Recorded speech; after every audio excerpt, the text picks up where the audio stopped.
So God didn't speak to me in a dream, but I believe he spoke to me through a random comment at 5 a.m.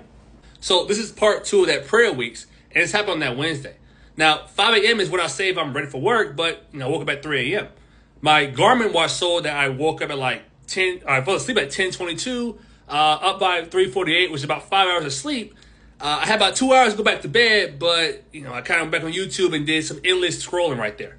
Now, it's kind of funny that every time I say that today I'll get back on track, the next day I wake up really, really early for some reason.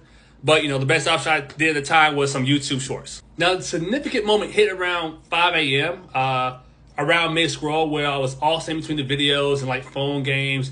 A short video had caught my eye. It was artwork by Esther, denouncing Haman to King Asaurus. I cannot pronounce his name right.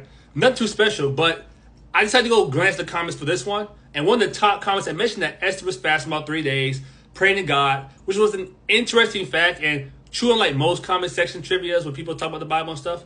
But that comment has stuck with me. Why not go on like a 3-day fast at a time period? Now, granted, I didn't know about food and water, but I was kind of like following that since I barely had enough water. Considering the last attempt I had was like an electrolyte issue and stuff.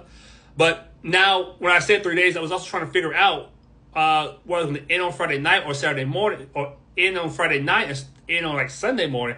It was a whole different thing right there. But after I watched that video, I kind of sat down and realized, okay, let me start with a 3-day fast afterwards. And that was the start, which is, I believe, that kind of helped me on my old that prayer journey what I had.